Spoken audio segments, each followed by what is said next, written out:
दोस्तों अभी की सबसे बड़ी खबर भारत और पाकिस्तान के दरमियान जो सबसे बड़ी खबर है, मैं समझता हूं कि ये ऐसी खबर पिछले आपको कई दहाइयों में ऐसी खबरें नहीं मिली होंगी। साथियों, 22 अप्रैल को जम्मू कश्मीर के पहलगाम में आतंकियों ने मासूम देशवासियों को जिस बेरहमी से मारा है, उससे पूरा देश व्यथित है। कोटि कोटि देशवासी दुखी हैं। कश्मीर में जो कुछ हुआ था उसके बाद 140 करोड़ हिंदुस्तानियों का खून खौल रहा था। हर कोई ये जान रहा था कि अब कुछ बड़ा होगा और अब भारत ने पाकिस्तान को असली चोट दी है। एक ऐसी चोट जिसमें ना टैंक चलाया गया, ना मिसाइल गिराई गई, ना 2016 जैसी सर्जिकल स्ट्राइक हुई और ना 2019 जैसी बालाकोट एयर स्ट्राइक। मोदी जी, साफ सीधी बात है, यही मौका है 4-5 चीजें करनी है। इंडस वाटर ट्रीटी मैंने आपको बता दिया, दूसरा डिप्लोमेसी, तीसरा खुल के आइए बलूचिस्तान के बारे में आपने 2016 में बोला था, दोबारा बोलिए बलूचिस्तान के बारे में। Give all diplomatic, political and financial support to the independence struggle of Balochistan.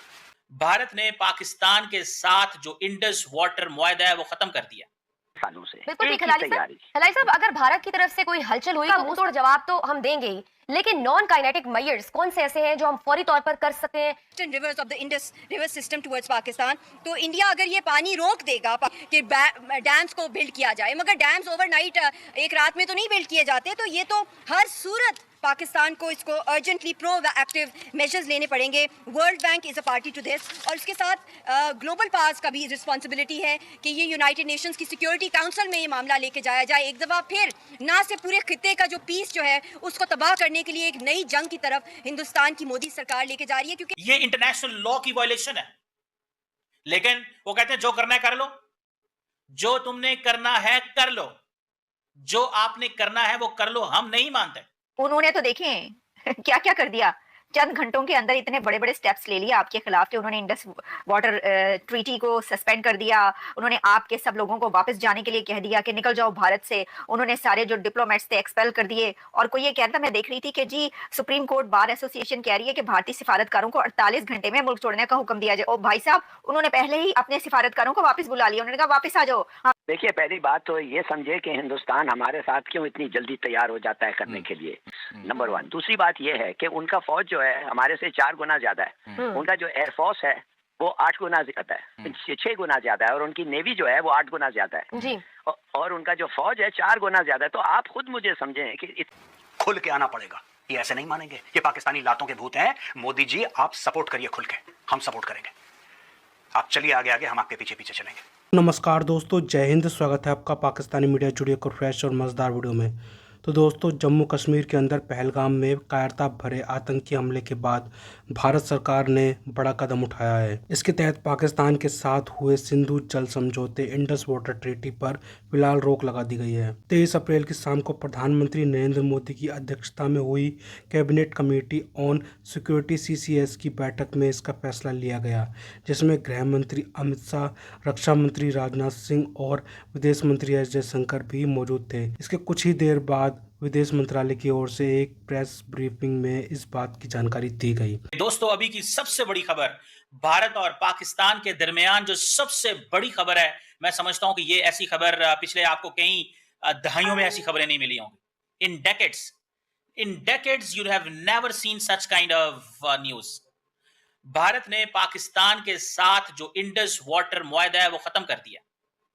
Bharat ने पाकिस्तान के साथ जो इंडस वाटर का जो ट्रीटी है, जो एग्रीमेंट है, वो खत्म कर दिया उन्होंने। पहली बात ये समझें, इसको, इसके क्या कॉन्सिक्वेंसेस हैं उसके ऊपर बात करते हैं। लेकिन इस एग्रीमेंट को खत्म करना, इट हैज मेनी सिग्निफिकेंस, इसकी बहुत सिग्निफिकेंस है। दूसरी बात क्या है इसमें, जिस चीज का हमें पता होना चाहिए, कि भारत ने यह कहा है कि पाकिस्तान और भारत के दरमियान जो बॉर्डर है उसको बंद कर दिया जाए। भारत और पाकिस्तान के दरमियान जो बॉर्डर है वो बंद कर दिया गया है। जो अटारी वाघा जिसे बॉर्डर कहते हैं वो कंप्लीटली बंद कर दिया गया है। और दूसरा, उन्होंने सीधा पाकिस्तान पे इल्जाम लगा दिया है। उन्होंने कहा है जी ये पाकिस्तान ने करवाया है, ये पाकिस्तान इसमें इन्वॉल्व है और ये हम करने जा रहे हैं। अब वो कह रहे हैं, ये तो दूसरी बात मैं आपको बता रहा हूं, this is the second thing, third thing क्या है कि पाकिस्तान के जो डिप्लोमेट्स हैं, जिसमें डिफेंस अटाशी, मिलिट्री अटाशी, नेवल एयर अटाशी जो हैं, इनको विड्रॉ कर लिया। और इंडिया ने जो पाकिस्तान के अंदर भी नेवल एयर एंड जो अटाशीज थे, आर्मी के अटाशीज थे, उनको भी विड्रॉ कर लिया है। इंडिया ने पाकिस्तानी फौजियों को इंडिया के अंदर पर्सोना नॉन ग्राटा करार दे दिया है। It means they are no more needed, और 1 हफ्ते का उनको टाइम दिया है। दूसरा, सार्क वीजा जो है वो पाकिस्तान के साथ कैंसिल कर दिया।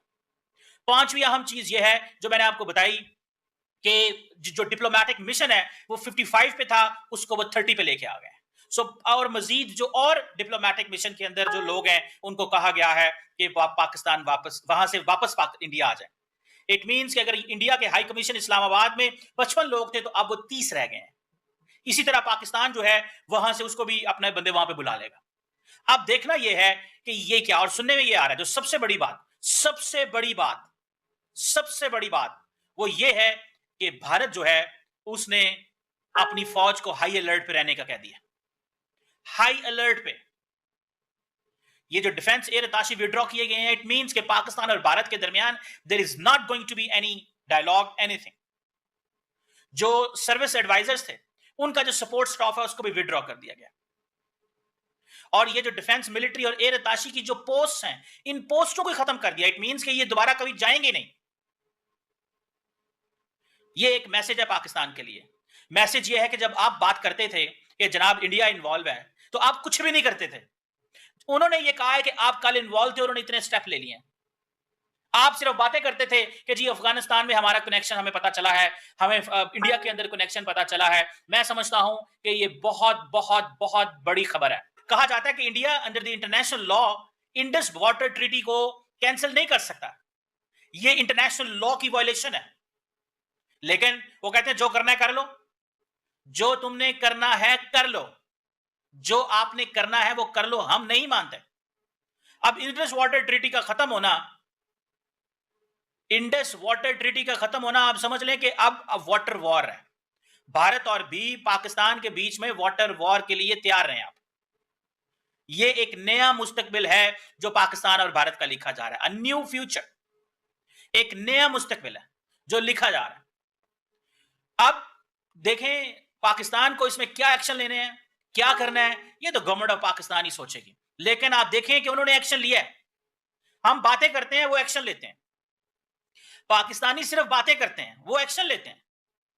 बॉर्डर उन्होंने बंद कर दिए, आपको उन्होंने पैगाम दिया है कि आप इन्वॉल्व हैं, और ये एक्शन लिए, ये स्टेप लिए। स्टेप लेने के बाद अब वो दुनिया के पास जाएंगे। दुनिया के पास जाने के बाद वो कहेंगे जी हम ये करने जा रहे हैं, ये करने जा रहे हैं। अब वो अमेरिका से क्या कहते हैं, बाकी दुनिया से क्या कहते हैं। It is going to be very very catastrophic situation, very catastrophic. This is not something normal. ये कोई नॉर्मल चीज नहीं हुई है, ये याद रखिएगा। ये नरेंद्र मोदी ने बहुत बड़ा भारत और पाकिस्तान की तारीख का फैसला कर दिया। और मैं तो अपने लोगों को ये कहूंगा कि आप क्या करते रहे माजी के अंदर, आप माजी के अंदर क्या करते रहे हैं। आप जब कहते थे कि जनाब भारत की हुकूमत या भारत की डीप स्टेट पाकिस्तान में इन्वॉल्व है, तो क्या कभी आपने कोई एक्शन लिया था? उन्होंने एक्शन ले लिया, उन्होंने बता दिया है कि ये एक्शन हम ले रहे हैं। दोस्तों, सिंधु जल संधि 1960 में भारत और पाकिस्तान के बीच विश्व बैंक की मध्यस्थता में साइन की गई थी। यह एक ऐतिहासिक जल बंटवारा समझौता है जो दोनों देशों के बीच 6 नदियों के जल समझौते को नियंत्रित करता है। इन नदियों में सिंधु, झेलम, चिनाब, रावी, ब्यास और सतलज शामिल हैं। यह संधि दशकों तक दोनों देशों के बीच सहयोग का प्रतीक रही, जो युद्धों और तनावों के बावजूद बरकरार रही। हालांकि हाल ही में 22 अप्रैल को जम्मू कश्मीर के पहलगाम में हुए आतंकी हमले के बाद भारत ने इस संधि को निलंबित करने का ऐतिहासिक निर्णय लिया है। यह कदम भारत की रणनीति नीति में एक बड़े बदलाव का संकेत देता है और पाकिस्तान के लिए इसके दूरगामी परिणाम हो सकते हैं। पाकिस्तान की अर्थव्यवस्था और जनसंख्या इस जल प्रणाली पर बहुत हद तक निर्भर है।